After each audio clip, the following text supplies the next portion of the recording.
નમસ્કાર, હું બિંદિયા સાવલિયા, ધોરણ 12 સાયન્સ, વિષય રસાયણ વિજ્ઞાન, યુનિટ નંબર 1, જેનું નામ છે ઘન અવસ્થા અને ટોપિક છે એકમ કોષમાં પરમાણુઓની સંખ્યા અને સમૃદ્ધ સંકોલિત રચનાઓ, એટલે કે ક્લોઝડ પેક્ડ રચના વિશે આનો અભ્યાસ, ક્લોઝડ પેક્ડ સ્ટ્રક્ચર વિશેનો અભ્યાસ આપણે આ લેક્ચરની અંદર કરવાનો છે. તો આપણે સ્ટાર્ટ કરીશું એકમ કોષમાં પરમાણુઓની સંખ્યા.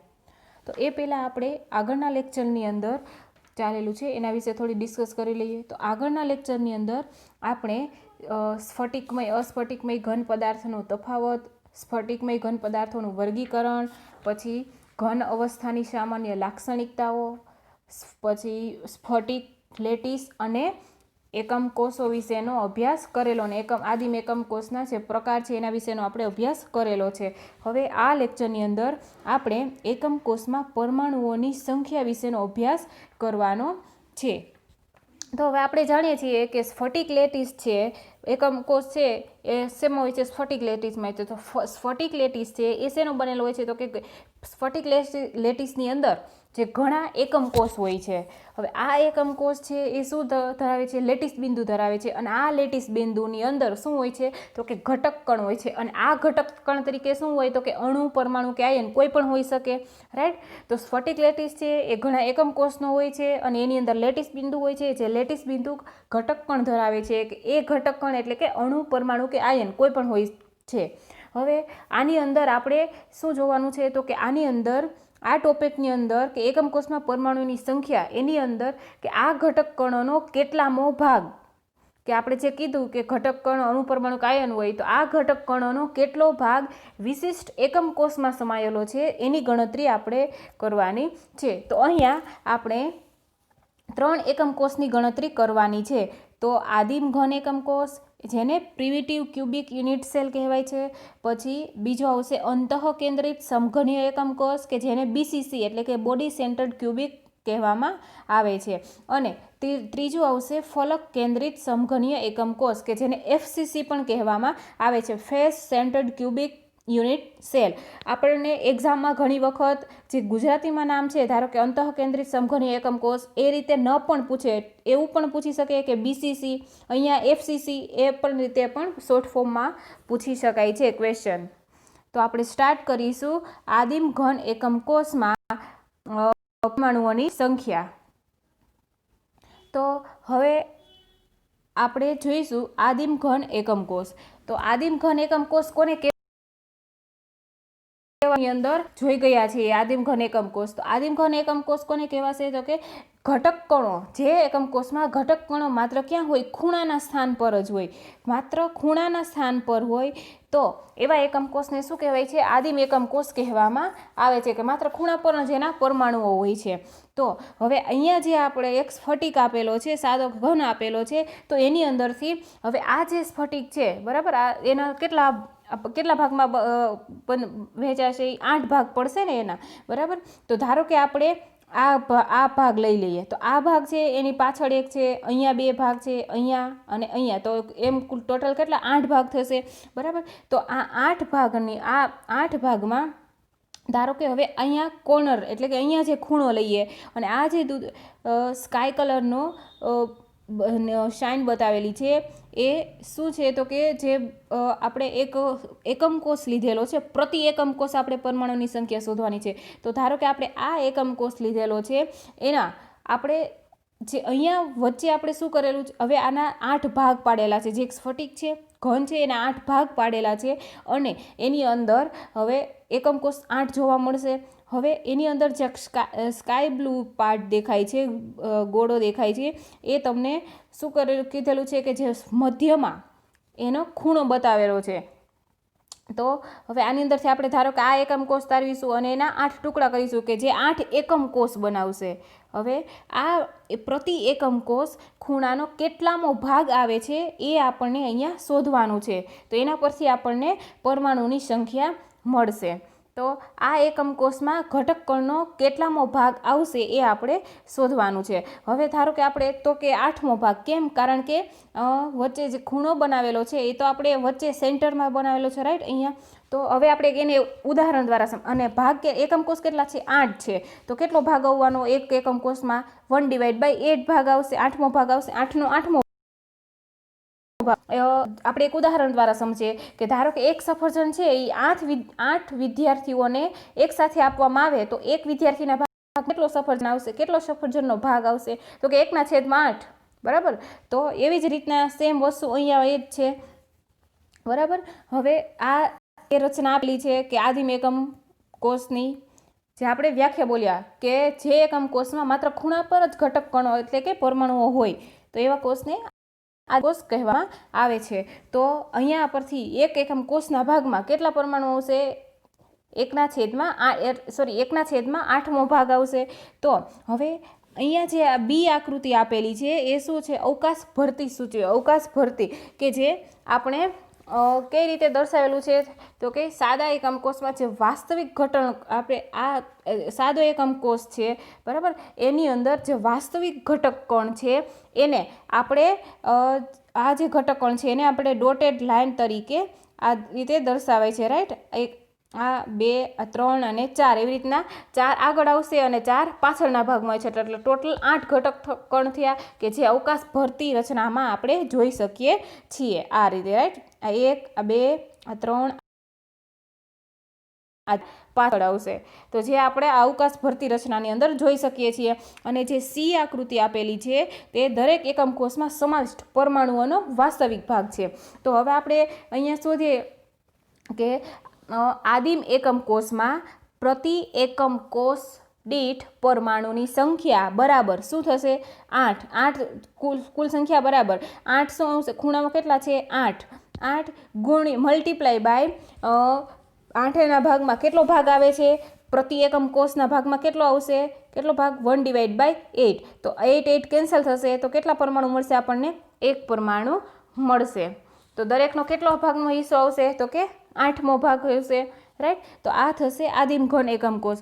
નેક્સ્ટ આવશે અંતઃકેન્દ્રિત સમઘનીય એકમ કોષ કે જેને બીસીસી પણ કહેવામાં આવે છે, એટલે કે body centre cubic unit cell. કોષ કોને કહેવાય? તો આપણે આગળ જોયેલું છે કે જે એકમ કોષમાં ઘટક કણો અથવા તો પરમાણુઓ જે ખૂણા પર પ્લસ અને ક્યાં હોય? કેન્દ્રમાં હોય તો એને શું કહેવાય છે? અંતઃકેન્દ્રિત એકમ કોષ કહેવામાં આવે છે. તો આ સ્ટ્રક્ચર આપણે જોયેલું, રાઈટ. હવે આ સ્ટ્રક્ચરને આપણે અહીંયા આપણને આ રીતનું સ્ટ્રક્ચર મળશે. ઓકે. તો આ શું છે? બીસીસી અંતઃકેન્દ્રિત સમઘનીય એકમ કોષ છે. તો આપણને આવી રચના જોવા મળશે જે ખૂણાના મધ્ય ભાગમાં હશે. તો હવે આની અંદર શું થતું જોવા મળશે? આ જે રચના છે બી એ આપણે ખુલ્લી અવકાશ ભરતીની રચના જોવા મળશે. અને જે સી આકૃતિ આપેલી છે એ એકમ કોષમાં સમાવિષ્ટ પરમાણુઓનો વાસ્તવિક ભાગ જોવા મળશે. તો હવે અહીંયા આપણે શું કીધા છે કે અહીંયા જે ખૂણાઓ છે 8 ખૂણાઓ, રાઈટ. એ ખૂણા તો એકબીજાના સહિયારામાં જ હોય છે એટલે એ દરેક પ્રતિ એકમ કોષનો એ કેટલામો ભાગ હોય છે? 1/8 જે આપણે આગળ જોઈ લીધું આદિમ ઘન એકમ કોષમાં. પ્લસ હવે વચ્ચેના ભાગમાં આપણે એક પરમાણુ છે કે જે આ ગોળો, રાઈટ. તો વચ્ચેના ભાગમાં રહેલો ગોળો એક અથવા તો પરમાણુ એ કોઈ એકમ કોષના સહિયારામાં નથી, એટલે કે કોઈ એકમ કોષની ભાગીદારીમાં નથી. એટલે એ કેવો છે? સ્વતંત્ર છે. એટલે એના કોઈ ભાગ પડશે નહીં, બરાબર. એનો સંપૂર્ણ હિસ્સો આવશે. તો હવે આપણે શોધીએ કે અંતઃકેન્દ્રિત એકમ કોષમાં પ્રતિ એકમ કોષ દીઠ પરમાણુ બરાબર આ બંને સેમ જ રીત છે, રાઈટ. અંતઃકેન્દ્રિત એકમ કોષમાં પ્રતિ એકમ કોષ દીઠ પરમાણુ બરાબર પરમાણુની સંખ્યા બરાબર શું થશે? તો કે 8 કેટલા ખૂણાઓ છે? 8 ખૂણાઓ છે. એનો કેટલો ભાગ આવશે પ્રતિ એકમ કોષ? 1/8 પ્લસ 1 શું આવશે? +1. કેમ? કારણ કે અંતઃકેન્દ્રિત પરમાણુ છે જેનો સંપૂર્ણ હિસ્સો આવે છે, કારણ કે એ કોઈ એકમ કોષના સહિયારામાં નથી એટલે સ્વતંત્ર છે, એટલે એને કોઈ ભાગ પડશે નહીં. એટલે +1 તો એ શું છે? તો કે અંતઃકેન્દ્રિત પરમાણુ છે. તો અહીંયા શું થશે? આ 8 કેન્સલ થઈ જશે અને 1 એટલે 1 વધશે. તો 1 પ્લસ અહીંયા શું છે? 1. તો 1 + 1 એટલે = 2 પરમાણુ જોવા મળશે. તો અંતઃકેન્દ્રિત સમઘનીય એકમ કોષમાં કેટલા પરમાણુની સંખ્યા કેટલી થશે? 2. તો અહીંયા પણ સેમ આ જ વસ્તુ છે, અહીંયા અલગ કરીને દર્શાવેલું છે.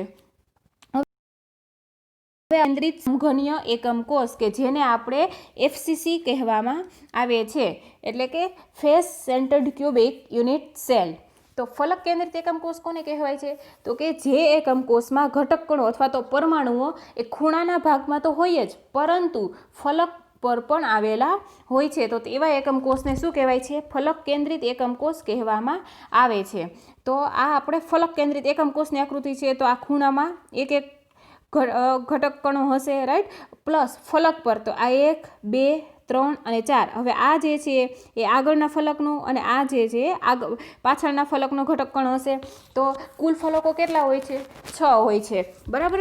હવે આની અંદર શું કીધેલું છે કે જ્યારે હવે કોઈ પણ દિવાલ હોય તો કોઈ પણ દિવાલમાં આપણે એના કોઈ પણ દિવાલ છે તો એ બે એકમ કોષ વચ્ચે સહિયારી હોય છે, રાઈટ. હવે આપણી કોઈ એક રૂમ લઈએ અને એની એક બાજુની દિવાલ લઈએ તો એ આપણી બાજુવાળા અને આપણી બંને વચ્ચે સહિયારી હોય છે, રાઈટ.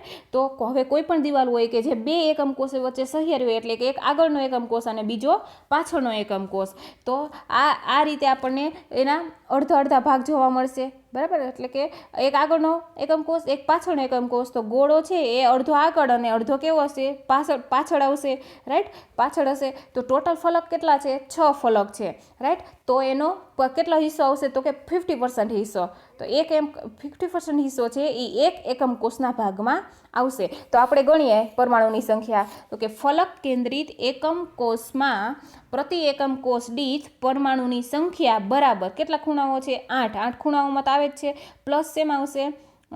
દરેક ફલક પર. તો 8 ગુણ્યા 1 પ્રતિ એકમ કોષ દીઠ, એટલે એકના ભાગમાં કેટલા આવશે? 1/8 પ્લસ કેટલા ફલક છે? 6 ફલક છે. તો 6 ગુણ્યા એક એકમ કોષના ભાગમાં કેટલો આવશે? 50%, એટલે હાફ આવશે, રાઈટ. તો 1/, હવે જશે એટલે કેટલા આવશે? 1. તો 1 પ્લસ અહીંયા 2 × 3 એટલે કેટલા મળશે આપણને? 6 મળશે. તો 2, 6 ઉડી જશે એટલે કેટલા આવશે? અહીંયા 3. 3 × 1 એટલે આપણને મળશે 3. એટલે 1 + 3 = 4. તો ફલક કેન્દ્રિત સમઘનીય એકમ કોષમાં પરમાણુની સંખ્યા આપણને કેટલી જોવા મળશે? 4 જોવા મળશે. હવે અહીંયા જે આકૃતિ આપેલી છે એ ખુલ્લી રચના દર્શાવેલી છે, જ્યારે અવકાશ ભરતી રચના છે, જ્યારે સી આકૃતિ આપેલી છે એ એકમ કોષમાં સમાવિષ્ટ પરમાણુઓનો વાસ્તવિક ભાગ દર્શાવેલો છે.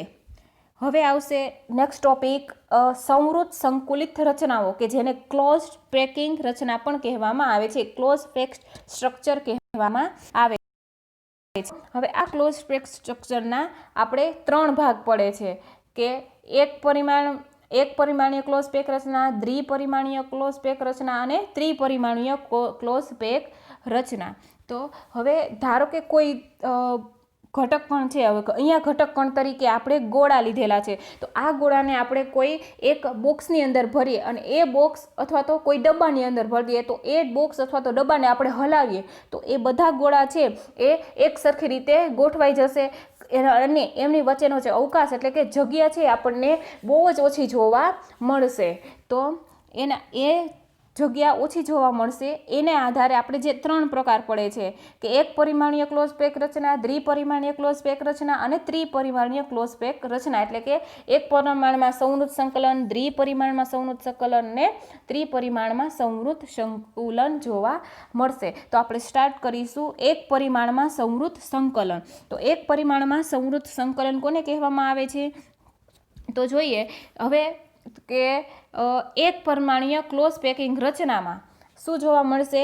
તો એની અંદર આપણને જે આ હરોળ દેખાય છે એ દરેક ગોળા અથવા તો દરેક ઘટક કણ છે અથવા તો દરેક ગોળાઓ છે એ એકને અડકીને એકબીજાને અડકે એ રીતે હરોળની અંદર ગોઠવાયેલા જોવા મળે છે આપણને, રાઈટ. તો હવે આ જે ગોળાઓ છે એને આપણે શું નામ આપીશું? એ નામ આપીશું, કારણ કે એક પરિમાણીય ક્લોઝ પેક રચનામાં ગોળાઓ એકબીજાને અડકે તેમ હરોળમાં ગોઠવાયેલા હોય છે. કે ગોળો એકબીજાને અડકે તેમ એક જ હરોળમાં ગોઠવણી થાય તો તેને એક પરિમાણીય ક્લોઝ પેક રચના અથવા તો એક પરિમાણમાં સંવૃત સંકુલન કહેવામાં આવે છે. હવે આ ગોઠવણની અંદર દરેક ગોળો છે એ એના પડોશીના બીજા બે ગોળા સાથે સીધા જ સંપર્કમાં આવે છે. ધારો કે આ ગોળો છે એ એક આ બાજુનો અને એક આ બાજુનો, તો એ બે પડોશીના સીધા સંપર્કમાં આવે છે, બરાબર. તો આ કણના જે સૌથી નજીકના જે પાડોશી કણોની સંખ્યાને શું કહેવાય છે? એનો સવર્ગાંક કહે છે. તો એક પરિમાણ ક્લોઝ પેક રચનાની ગોઠવણીમાં એનો સવર્ગાંક કેટલો થશે? આપણને કેટલો જોવા મળશે? 2, કારણ કે આ જે ગોળો છે એના બે પાડોશી ગોળાઓના આવશે એટલે સવર્ગાંક 2 થશે. તો અહીંયા નવો વર્ડ આવ્યો કે સવર્ગાંક. તો સવર્ગાંક કોને કહેવાય છે? તો કે મધ્યસ્થ ગોળો પડોશમાં કેટલા ગોળા સાથે સીધા સંપર્કમાં છે તેને તેનો સવર્ગાંક કહેવામાં આવે છે. તો આપણે અહીંયા જો આ ધારો કે મધ્યસ્થ ગોળો છે તો એ એના બીજા કેટલા ગોળા સાથે સીધા સંપર્કમાં છે? તો કે 1 અને ગોળા સાથે સીધા સંપર્કમાં છે. હવે જોઈએ કે એક પરિમાણીય ક્લોઝ પેકિંગ રચનાની પ્રથમ હરોળનો ગોળા પર જે આ ગોળો છે એ આપણે મધ્યસ્થ ગોળો લીધો છે અને એની આજુબાજુ આપણને બે ગોળાઓ છે એ સીધા સ્પર્શતા દેખાય છે. તો આ થશે એક પરિમાણીમાં સંવૃત સંકુલન, અથવા તો એને બીજું શું કહેવાય છે? એક પરિમાણીય ક્લોઝ પેક રચના પણ કહેવામાં આવે છે. તો એનો સવર્ગાંક કેટલો થશે? 2 થશે. હવે ધારો કે આ હરોળ છે એની ઉપર સેમ આવી જ બીજી હરોળ મૂકવામાં આવે, સેમ એવી જ ત્રીજી હરોળ મૂકવામાં આવે અથવા ચોથી હરોળ મૂકવામાં આવે, બરાબર. તો એ બધી જ કયા પ્રકારની થશે? આને ધારો કે આપણે એ નામ આપ્યું છે તો બધી જ હરોળ કયા પ્રકારની થશે? એ પ્રકારની થશે, બરાબર. તો એને આપણે શું નામ આપીશું? દ્વિપરિમાણીય ક્લોઝ પેક રચના, બરાબર. તો એ નેક્સ્ટ આવશે દ્વિપરિમાણીય સંવૃત સંકુલન અથવા તો દ્વિપરિમાણીય ક્લોઝ પેક રચના. એના પાછા 2 પ્રકાર પડે છે કે કયા કયા આવશે? તો કે દ્વિપરિમાણીય હેક્ઝાગોનલ ક્લોઝ પેકિંગ રચના અને દ્વિપરિમાણીય ચોરસ ક્લોઝ પેકિંગ રચના. તો આપણે એમાં પેલું જોવાનું છે દ્વિપરિમાણમાં ચોરસ ક્લોઝ પેકિંગ રચના વિશે જોવાનું છે. તો આની અંદર શું હોય છે? તો કે એક હરોળમાં જે ગોઠવાયેલા ગોળાની હાર છે એની ઉપર સેમ એવા જ ગોળાઓની એકની ઉપર એક સેમ આડી અને ઊભી બંને હરોળ સેમ રહે એ રીતે ગોઠવવામાં આવે છે. તો ધારો કે આપણે આને એ નામ આપેલું છે તો સેમ એ જ રીતે આ બીજી હરોળમાં ગોઠવાયેલા ગોળા છે તો એને પણ આપણે એ નામ આપીશું, કારણ કે એક ગોળાની ઉપર બીજો ગોળો તરત આવેલો છે, બરાબર. તો એવી જ રીતના ફરી આપણે જે ત્રીજી હરોળ થાય એ પણ કોના જેવી જોવા મળશે? જે પહેલી હરોળ છે એના જેવી જ જોવા મળશે, એટલે એને પણ આપણે એ નામ આપીશું. એવી જ રીતના આપણે ચોથી હરોળ, પાંચમી, છઠ્ઠી હરોળ મૂકતા જશું તો સેમ એ જ રીતે આપણને એક જ સરખું જોવા મળશે. તો આને શું કહેવાય છે? કે દ્વિપરિમાણીય ક્લોઝ પેક રચના કહેવામાં આવે છે. તો જોઈએ કે એક પરિમાણીય ક્લોઝ પેકિંગ રચનાની જે પ્રથમ હરોળના ગોળા છે, પ્રથમ હરોળના ગોળા, બરાબર. તો એની ઉપર આપણે શું કર્યું છે? બીજી હરોળના ગોળા, આ જે બીજી હરોળના ગોળા છે એ સીધા કે તરત જ ગોઠવાયેલા છે અને આ જો ગોઠવણી પામે બીજી હરોળમાં પામે તો આપણે જ્યાં પ્રથમ હરોળને આપણે એ કહીએ તો બીજી હરોળને પણ આપણે શું કહેવાય છે? એ કહેવામાં આવે છે. હવે આ જે બીજી હરોળ છે એ બીજી હરોળના ગોળા પર ત્રીજી હરોળના ગોળા તે જ પ્રમાણે ગોઠવણી પામે તો આ જે ગોઠવણીની થપ્પી છે એને આપણે એ પ્રકારની ગોઠવણી કહેવામાં આવશે. એ પ્રકારની ગોઠવણી થશે. હવે આપણે આને કીધું કે શું કહેવાય છે? કે દ્વિપરિમાણીય રચના. તો ચોરસ ક્લોઝ પેકિંગ રચના નામ કેવી રીતને પાડ્યું હશે? તો હવે ધારો કે આ મધ્યસ્થ ગોળો છે, આ મધ્યસ્થ ગોળો ધારો કે આ મધ્યસ્થ ગોળો લઈએ તો આ જે મધ્યસ્થ ગોળો છે એ બીજા કેટલા ગોળા સાથે સીધા સંપર્કમાં આવે છે? તો આ મધ્યસ્થ ગોળો એક આ ત્રીજો અને આ ચોથો, આ 4 ગોળા સાથે સંપર્કમાં આવે છે. હવે આ 4 બિંદુઓના જે મધ્ય બિંદુ છે એને આપણે જોઈન્ટ કરી દઈએ એટલે આપણને ચોરસ બનશે, બરાબર. તો આપણને આ રીતેનું ચોરસ મળી જશે. તો આ જે મધ્યસ્થ ગોળો છે એ બીજા 4 ગોળા સાથે, એના 4 પાડોશીના ગોળા સાથે સીધા જ સંપર્કમાં આવે છે. તો આ દ્વિપરિમાણીય સવર્ગાંક કેટલો થશે? એનો 4 થશે. અને આ 4 ગોળા છે એના જે પાડોશીના ચારેય ગોળાઓને આપણે એના કેન્દ્રોને જોડી દઈએ, કેન્દ્રબિંદુને જોડી દઈએ તો એ આપણને શું આપે છે? એક ચોરસ આપે છે. તો આ સંકુલનને આપણે દ્વિપરિમાણમાં ચોરસ સંકલન અથવા તો દ્વિપરિમાણમાં ચોરસ ક્લોઝ પેકિંગ રચના પણ કહેવામાં આવે છે. હવે એનો બીજો પ્રકાર જોઈએ કે દ્વિપરિમાણમાં સંવૃત સંકલન છે એના બે પેટા પ્રકાર કીધું. તો પહેલો આપણે જોયો કે દ્વિપરિમાણમાં ચોરસ ક્લોઝ પેકિંગ રચના. હવે આપણે એનો બીજો પેટા પ્રકાર જોવાનો છે, દ્વિપરિમાણમાં ષટકોણીય ક્લોઝ પેકિંગ રચના અથવા એને હેક્સાગોનલ પણ કહેવાય. રાઈટ. તો દ્વિપરિમાણમાં ષટકોણીય સંવૃત સંકુલન અથવા તો દ્વિપરિમાણમાં હેક્સાગોનલ ક્લોઝ પેકિંગ રચના. તો આની અંદર શું થતું જોવા મળે છે? તો કે જે પ્રથમ હરોળના ગોળાઓ છે એ પ્રથમ હરોળના બે ગોળા વચ્ચેની જે ખાંચ જોવા મળે છે આપણને, એની ઉપર બીજી હરોળનો ગોળો ગોઠવાયેલો જોવા મળે છે. રાઈટ. કે પ્રથમ હરોળના જે બે ગોળા છે એ બે ગોળા વચ્ચે જે ખાંચ પડે છે એ ખાંચ જોવા મળે છે. એ ખાંચની ઉપર બીજી હરોળનો ગોળો ગોઠવાયેલો છે. તો જે પ્રથમ હરોળ છે એને આપણે એ નામ આપીશું, જ્યારે બીજી હરોળ છે એ એના પ્રથમ હરોળના જે ગોળા છે સેમ એની ઉપર જ ગોળો આવતો નથી, એટલે આપણે એને શું નામ આપીશું? બી નામ. ત્રીજી હરોળ શું કરશે? તો કે જે પ્રથમ હરોળ જેવી જ દેખાશે, તો એને આપણે એ નામ આપીશું. એવી જ રીતના જે ચોથી હરોળ બનશે એને આપણે બી નામ આપીશું, કારણ કે ચોથી હરોળમાં શું થાય છે? તો કે એ હરોળના બે ગોળાની વચ્ચે જે જગ્યા જોવા મળે છે એની વચ્ચે બી હરોળનો ગોળો ચોથી હરોળનો ગોળો જોવા મળે છે. રાઈટ. તો અહીંયા કેવા પ્રકારની ભાત થશે? એબી પ્રકારની ભાત જોવા મળશે, અથવા તો એબી પ્રકારની ગોઠવણી જોવા મળશે. તો હવે આને આપણે શું કીધું કે હેક્સાગોનલ અથવા તો ષટકોણીય સંવૃત સંકલન અથવા તો હેક્સાગોનલ અથવા ષટકોણીય ક્લોઝ પેકિંગ રચના. આવું નામ કઈ રીતે પાડ્યું હશે? તો આગળ જોયું સેમ એ જ પ્રમાણે. તો ધારો કે આ મધ્યસ્થ ગોળો છે, આ મધ્યસ્થ ગોળો તેના પાડોશીના સંપર્કમાં આવે છે. તો આ મધ્યસ્થ ગોળો એ એના પાડોશીના 1, 2, 3, 4, 5 અને આ 6, તો આ 6 ગોળા સાથે સીધા જ સંપર્કમાં આવે છે. તો 6 ગોળા સાથે સીધા જ સંપર્કમાં આવે છે, તો તેનો સવર્ગાંક કેટલો થશે? તો એનો સવર્ગાંક 6 થશે. અને અહીંયા એના કેન્દ્ર બિંદુઓને આપણે જોડી દઈએ તો આપણને એક ષટકોણ જેવી રચના જોવા મળશે. બરાબર. તો એને શું કહેવાશે? હેક્સાગોનલ અથવા તો ષટકોણીય સંવૃત. તેથી આ રચનાને દ્વિપરિમાણમાં ષટકોણીય સંવૃત સંકલન અથવા તો હેક્સાગોનલ ક્લોઝ પેકિંગ રચના કહેવામાં આવે છે. હવે આપણે જોયું કે આ આકૃતિની અંદર આપણને જે વચ્ચે કેટલાક છિદ્રો જોવા મળે છે, અવકાશ જોવા મળે છે. તો આ જે ત્રિકોણીય છિદ્રો છે એ બે પ્રકારના છે.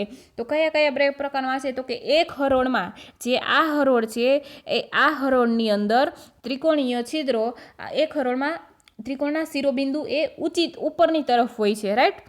તો અહીંયા દેખાય છે. રાઈટ. તો આ એના શિરોબિંદુ ઉપરની તરફ હોય છે, જ્યારે બીજા સ્તરમાં એના શિરોબિંદુ ક્યાં હોય છે? નીચેની તરફ, જે આપણે અહીંયા જોયું છે. રાઈટ. અહીંયા જો ઉપરની તરફ છે, અહીંયા નીચેની તરફ છે. તો આપણે જોયું અહીંયા કે સંવૃત સંકુલિત રચનાઓ કે જે એક પરિમાણીય સંવૃત સંકલન અથવા તો એક પરિમાણીય ક્લોઝ પેક રચના, દ્વિપરિમાણીય ક્લોઝ પેક રચના, ત્યાં સુધી આપણે જોયું. હવે નેક્સ્ટ લેક્ચરની અંદર આપણે ત્રિપરિમાણીય ક્લોઝ પેક રચના એટલે કે ત્રિપરિમાણમાં સંવૃત સંકલન વિશેનો અભ્યાસ કરી.